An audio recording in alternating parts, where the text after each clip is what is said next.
You are now entering the horror sanctum.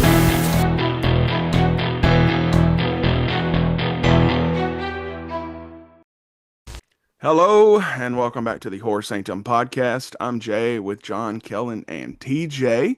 And today we are chatting about 1993's Needful Things, based on the Stephen King novel, directed by Fraser C. Heston. Anybody know who his papa is? Charlton Heston. Charlton Heston, correct. And he was the baby Moses in the Ten Commandments. Yes. So if you're not familiar, that's okay. When a creepy older man named Leland Gaunt moves to a small town in Maine and sets up an antique shop, bad things soon follow. Gaunt has a remarkable ability of selling people exactly what they want the most, but his ideal purchases come at a price that involves more than just money. Through Gaunt's manipulation, the citizens of the town gradually turn on one another, resulting in violence that Sheriff Alan Pangborn struggles to contain. This is a movie from 1993, but there will be spoilers. So if you haven't seen it, go seek it out. And let's start off with the person who picked this movie. That would be me. Finally, I get a bucket movie.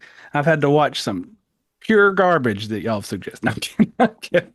No, Needful Things, 1993, 2 hours. My first introduction to Ed Harris as an actor. My favorite role of his is still not Con Air. The Nick Cage, other Nick Cage movie. The Rock. The Rock. It just completely. All I could see was Nick Cage's hair flowing in the wind, and I couldn't think of anything else. Yeah, The Rock. That's still probably my favorite Ed Harris role, but this is my favorite Ed Harris movie. And I know that this is going to be mixed because it has a 35% of Rotten Tomatoes. So I know this is not a good film for everybody. But for me, this is where we get into the area of nostalgia and how important nostalgia is in developing what our likes and dislikes and our personalities. And this was one of those movies that came on back in the day all the time. Like this was on USA, it was on UPN, it was on all the channels. Probably because it wasn't a big movie. So it was probably cheap for stations to buy. But I remember watching this movie just about once a month when I was younger. Like every time it came on, I always turned it over. I thought the woman in it was adorable. I thought Ed Harris was fantastic. The portrayal of the devil is probably one of my favorite portrayals of the devil in cinema history because I feel like this is the closest thing to a perfect representation of evil, because he's not doing the evil. He's perpetuating it through people's greed and lust and desires. He's using people to perpetuate the evil themselves, which I feel like is something that the devil absolutely would do, is get people to be evil. And for a 2 hour movie, for me, it doesn't play for 2 hours because something continuously is going on for this whole film. When it gets to the climax, I think it just like the good versus evil, Ed Harris's character. I love the devolving into chaos that happens throughout the film, showing Max Von Sydow's character, who you probably know more from the delightful Canadian comedy Strange Brew. Kidding, you probably know him more from The Exorcist, but his portrayal, just the evil look on his face as he starts to get everybody to bring the chaos that he's trying to control. I think the weakest part is that Ed Harris kind of figures everything out super quick, especially from the newspapers. That's one scene that never really made sense to me, that he's looking at all these newspapers and he's like, he's always there, but there's no real pictures. They don't show pictures of him like in the background of the scene. So that kind of feels rushed. The mayor character is fantastic as a dick. He's just through the whole movie. The hardest scene in the whole film, spoilers, is the dog. I still hate that. I hate the visual. That was something that was never on TV. So if you get to watch the TV version, stick to that.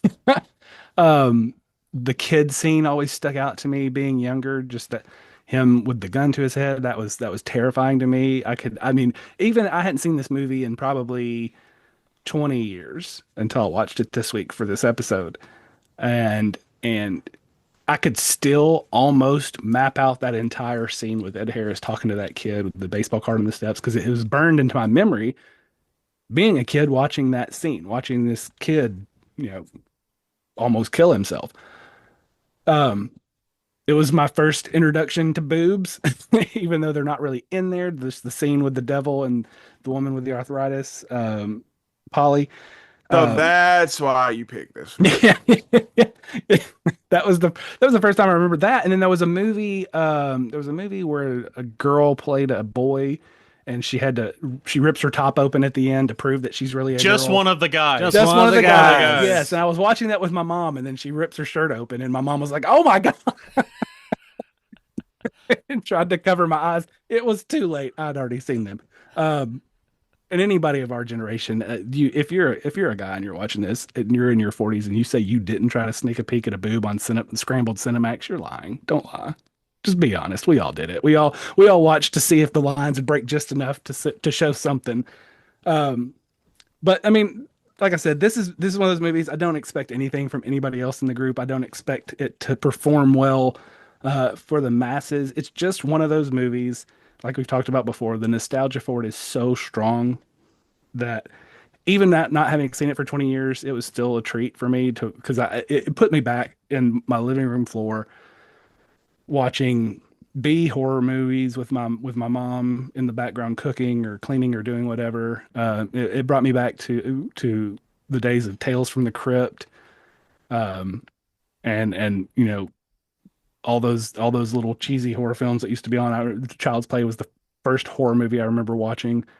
So it just brings me back. It's nostalgic for me in the best kind of way. Is this a great movie?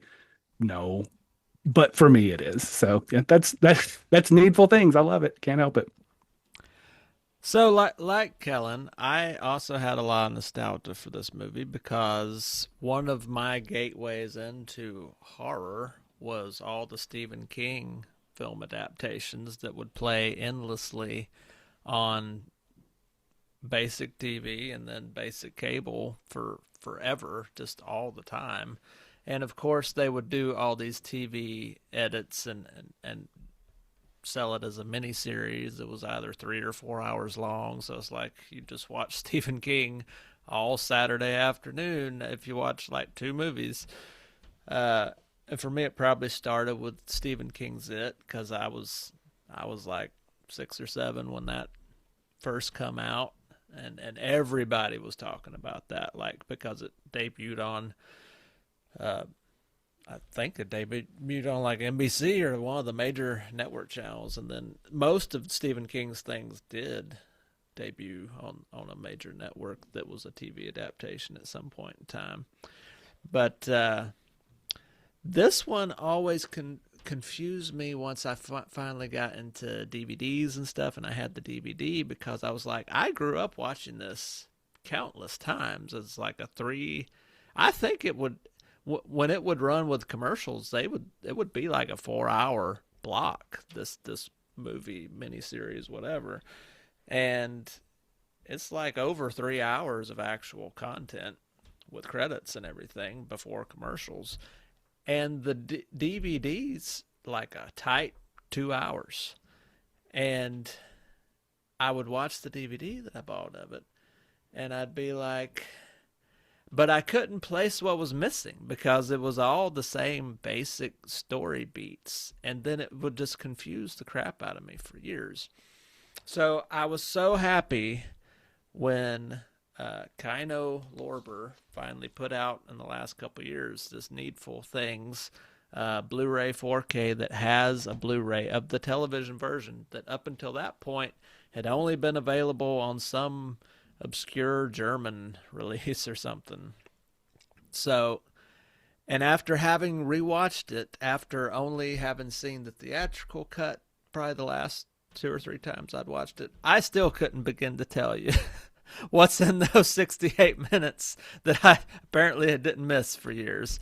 And yet I still feel like I'd want to watch the TV cut if I ever watch it again, just because that's what I grew up watching.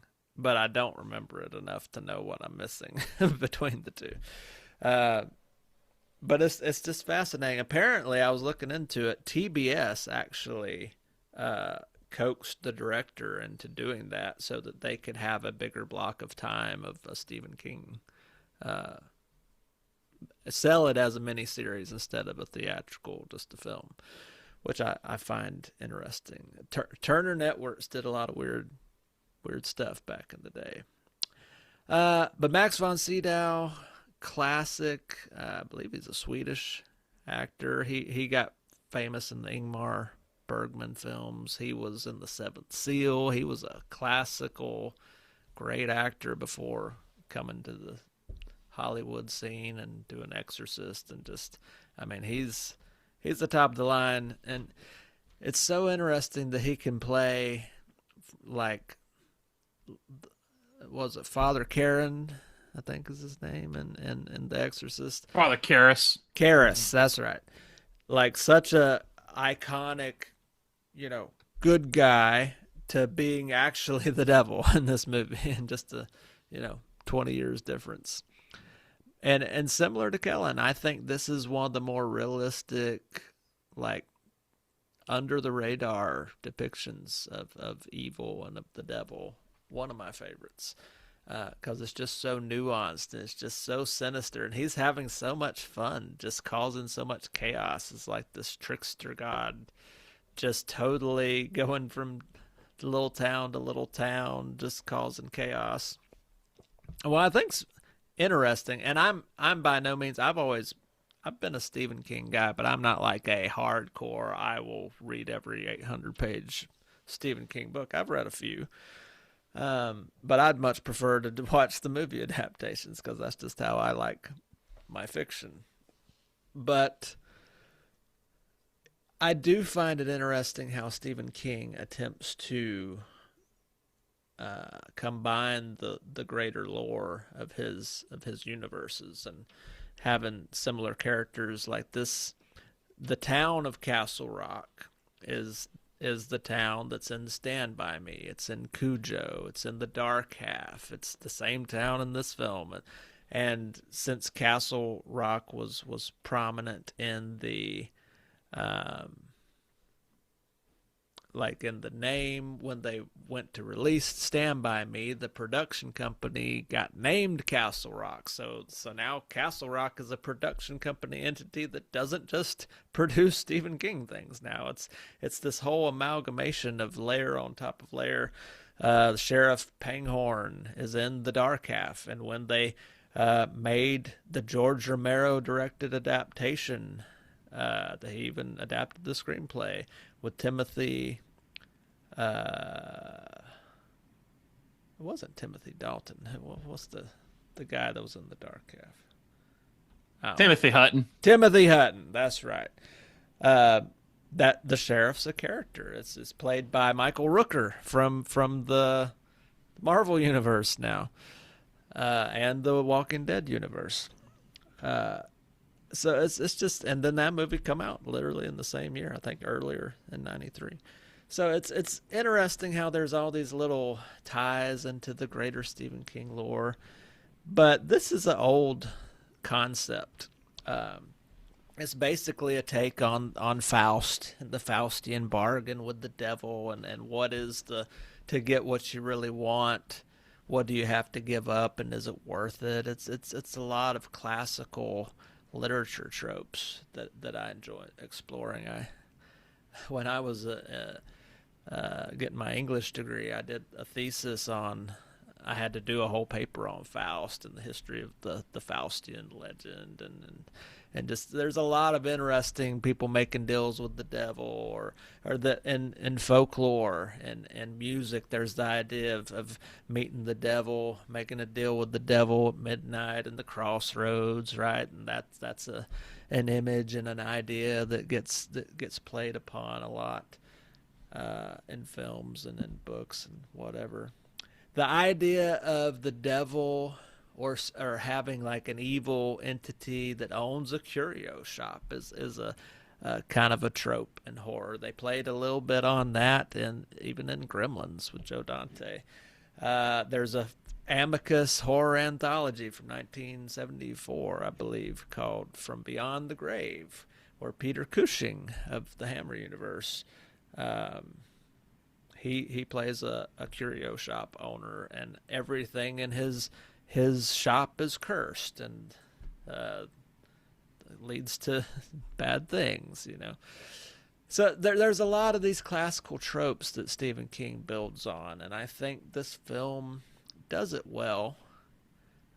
It does drag in some parts, I hadn't watched it in a number of years.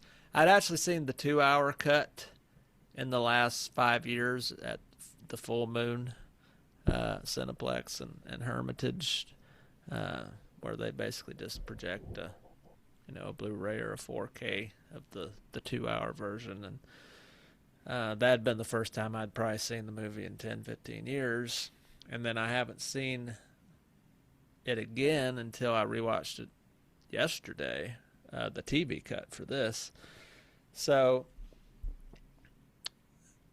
I think it holds up, but if you'd have asked me just on memory, I think I would have, and I'm not going to bury the lead with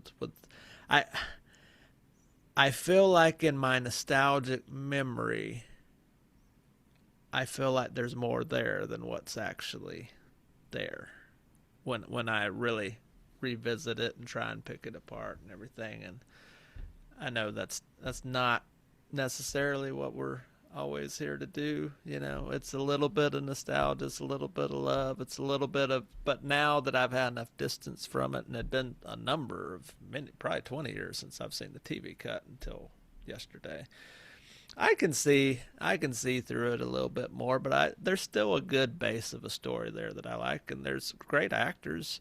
There's Ed Harris.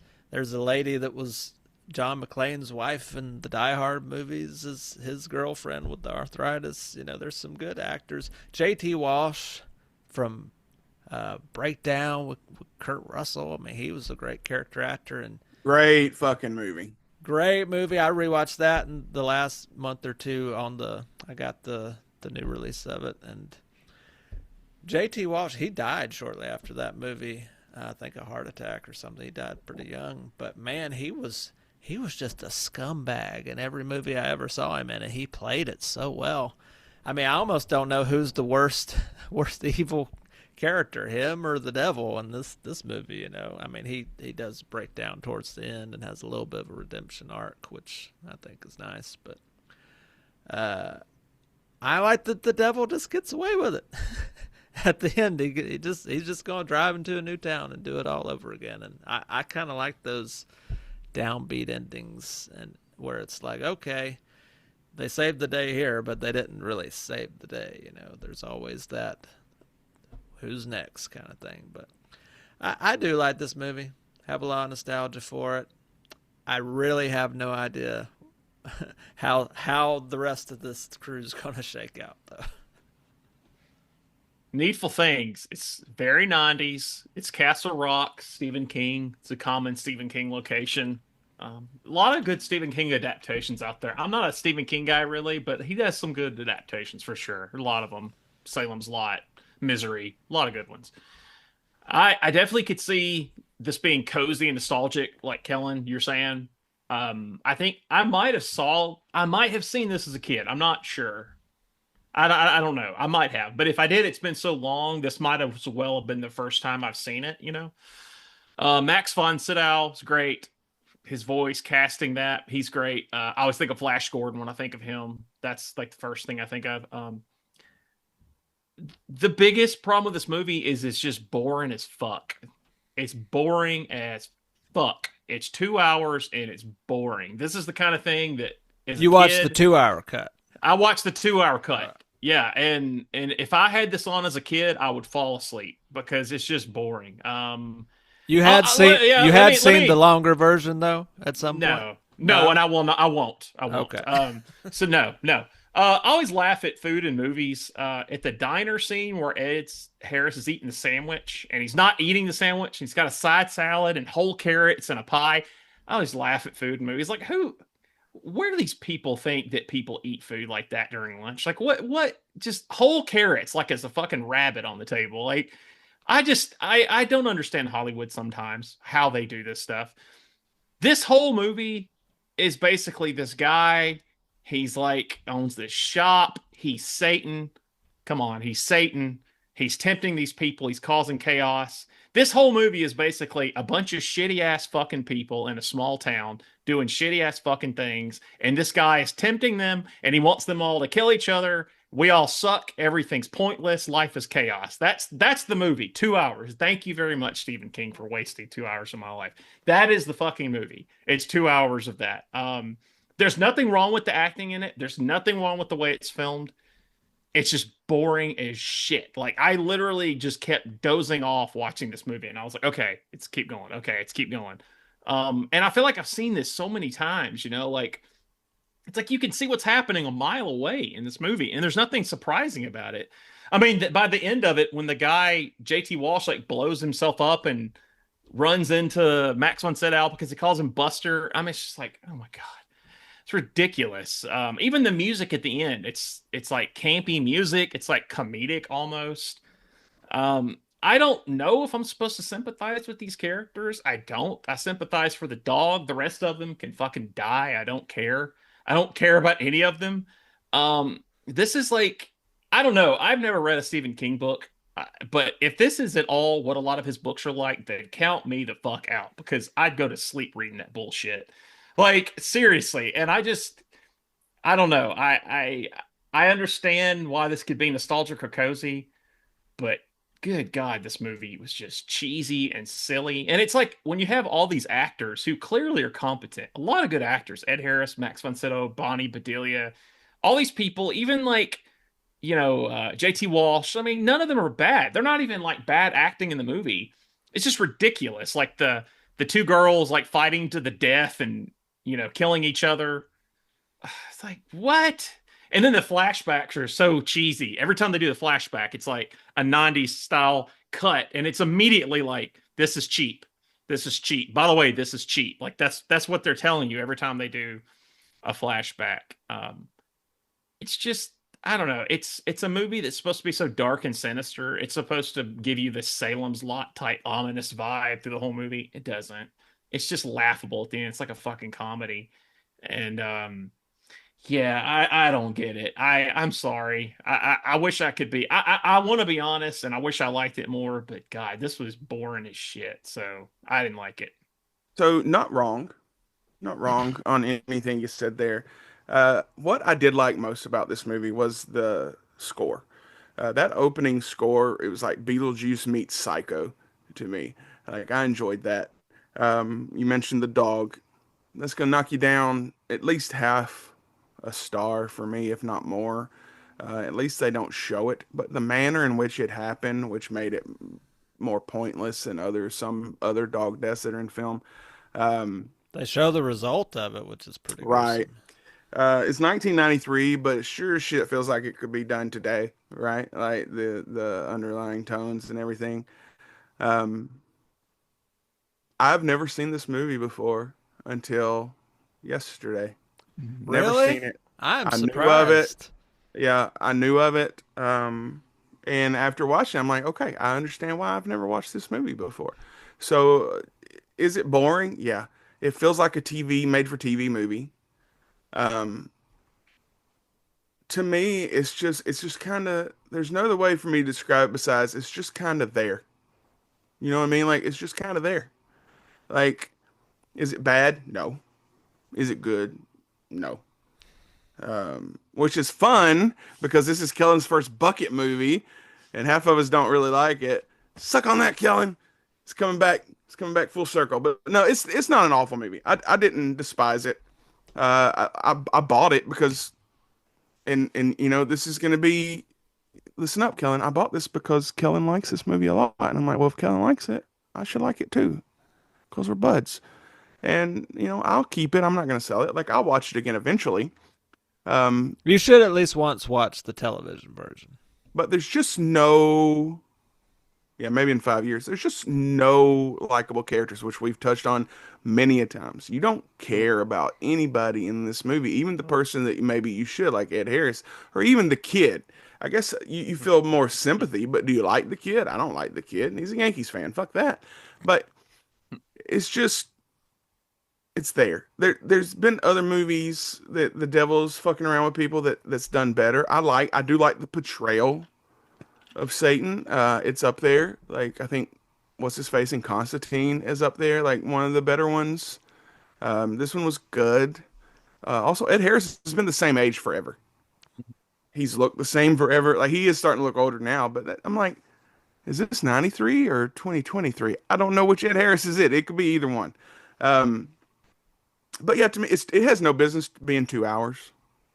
Honestly, like there's a lot they could have cut, but you just and we all talk on the side. We all know this. Like we all know how we feel about the general public, right? Like me today, in lieu of possible snowmageddon coming again here in Nashville. Like I had to go to Kroger and buy a few things to make sure we didn't die of starvation if we do get snowed or iced in. And I'm just like, I hate people. I hate being around people. And this movie is that. This movie is Trader Joe's on a Saturday afternoon. Like you just hate being there. You hate everybody that's surrounding you.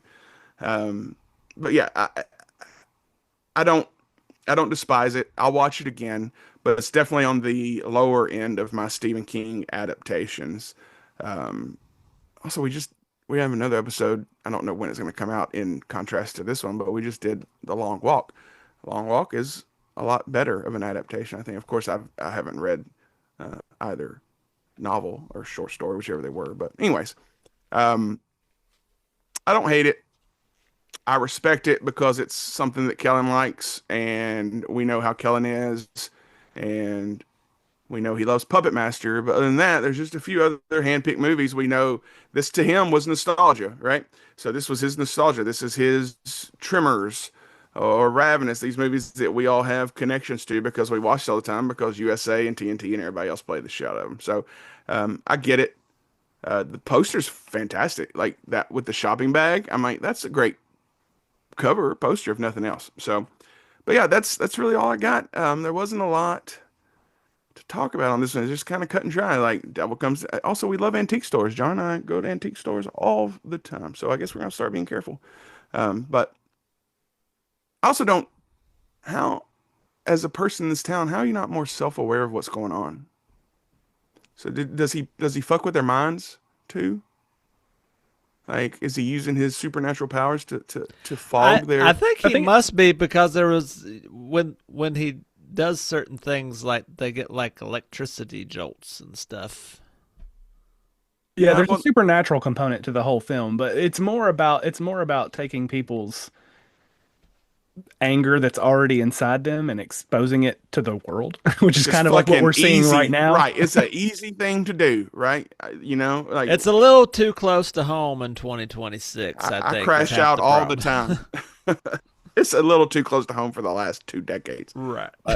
Anyways, let's go around and give our rankings, and then we'll close up shop, and we'll pick a bucket movie after this to keep the train rolling down the road. So, all right, Kellen, what'd you give this one? Real quick, does anybody know who Bonnie Bedelia's nephew is? Nope. Macaulay Culkin. Really? Oh, Figured I would. Yeah, I was looking up and her Kit Culkin is her brother, I think is what it said. Anyway, yeah, this is one of those movies. This is like a comfort movie for me. Just because, like I said, as soon as I watch it, I'm right back to sitting in the floor. I think this is, being honest, this is a good version of a Lifetime movie. A lot of Lifetime movies are just straight trash. This is what would happen if you gave a Lifetime movie a decent budget and some good actors. Um, like I said, I knew going into it, this isn't a great movie. I never said that it was a great movie. But I love it. And it'll always hold a special place in my heart. The same thing with Raising Arizona. That's a 5-star comedy for me, and that's because I used to watch it with my cousin at my grandmother's house on Thanksgiving. Just about every year, it would come on at Thanksgiving while my aunts would sit and look at the newspaper, tear it apart looking for sales for Black Friday when Black Friday was actually a thing.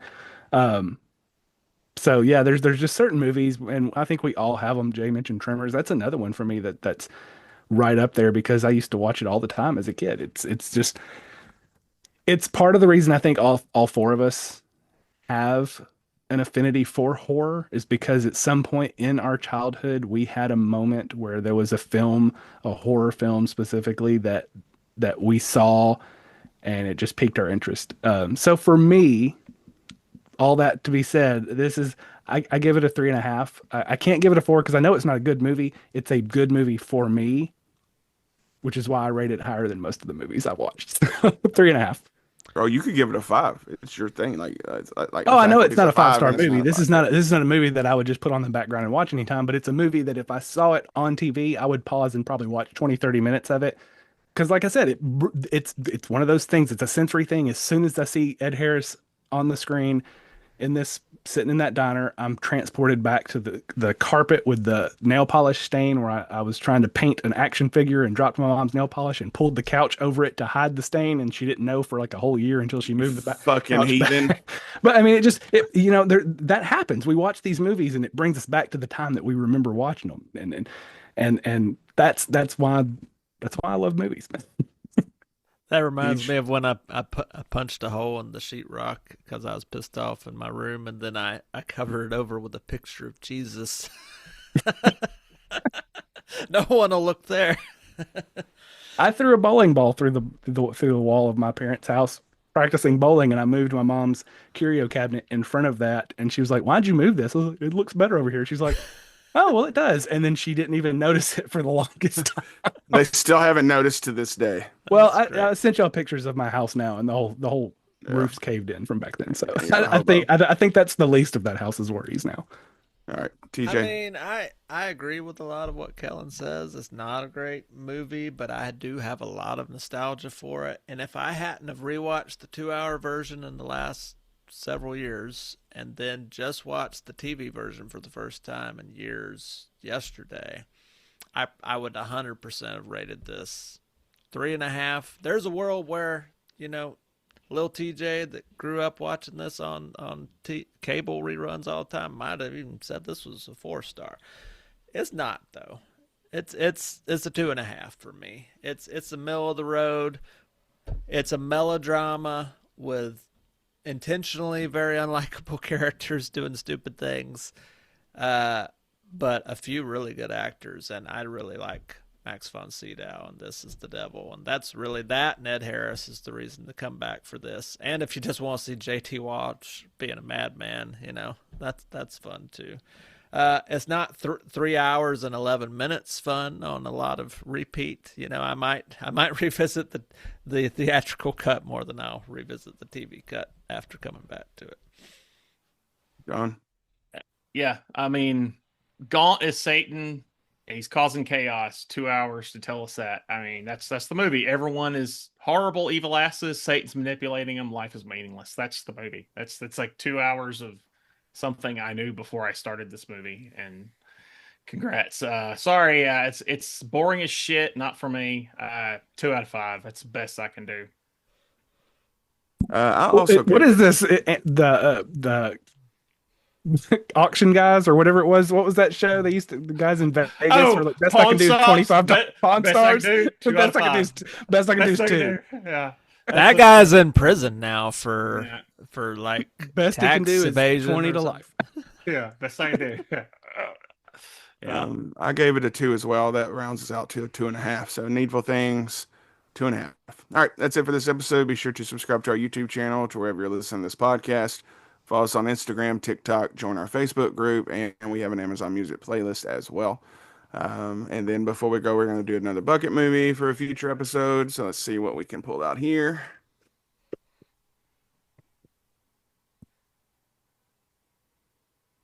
I think this was one of mine. We're going to be talking about some point in the future. So hard to see. Green Room. Green Room. I love Green Room. Still never seen it. Not Great seen it. movie. Good reason to watch it. So, all right, Green Room sometime in the future. Signing off, I'm Jay with John, Kellen, and TJ. And until next time, Keep it spooky.